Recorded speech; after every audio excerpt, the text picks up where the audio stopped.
Más textos disponibles en Simba. Los azotes. Después de largo y sangriento sitio ocupó Hernán Cortés la capital del imperio de Moctezuma.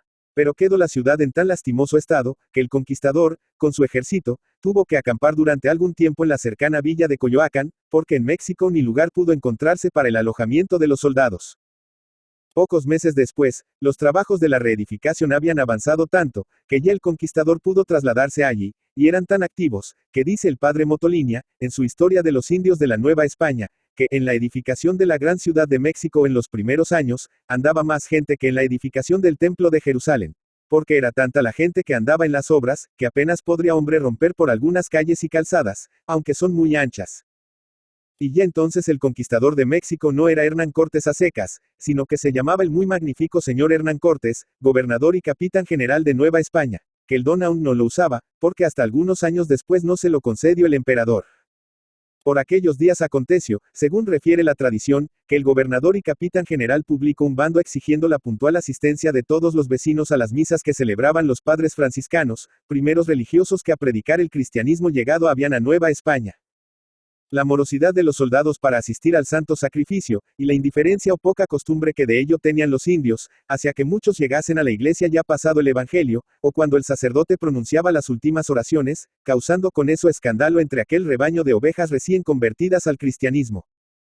Quejáronse a Cortés los celosos misioneros, y de aquí nació la disposición del conquistador, para que todos asistieran puntuales a la misa, so pena de que cualquiera que llegase después del evangelio, recibiera de mano de los religiosos 15 o 20 azotes, desnudo de la cintura para arriba si era hombre, o sobre las ropas, si era mujer.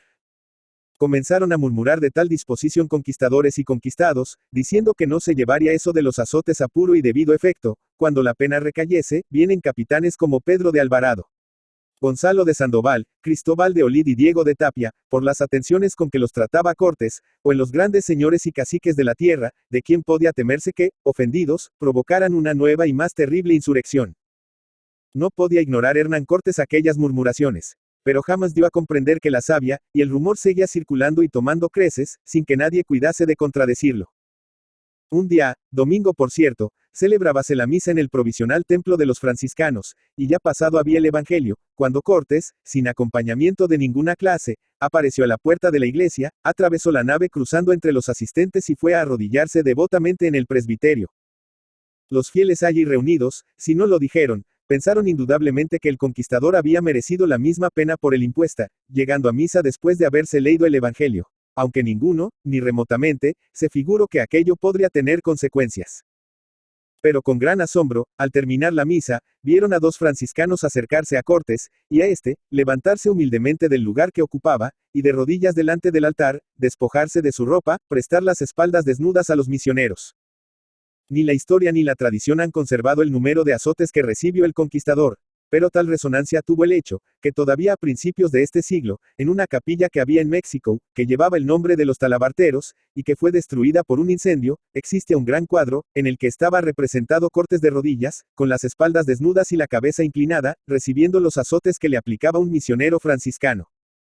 Inútil es decir que la lección no pudo ser más provechosa. Si Cortés hizo aquello de acuerdo con los franciscanos y para dar ejemplo de humildad y de respeto a la ley, o si realmente sin previo acuerdo, los franciscanos tuvieron el valor de aplicar el bando, y en la resignación de someterse, con toda seguridad no se puede decir, y en eso cada uno pensará lo que mejor le parezca. Vicente Riva Palacio. Vicente Florencio Carlos Riva Palacio Guerrero, Ciudad de México. 16 de octubre de 1832 Madrid, España. 22 de noviembre de 1896, fue un político, militar, jurista y escritor mexicano.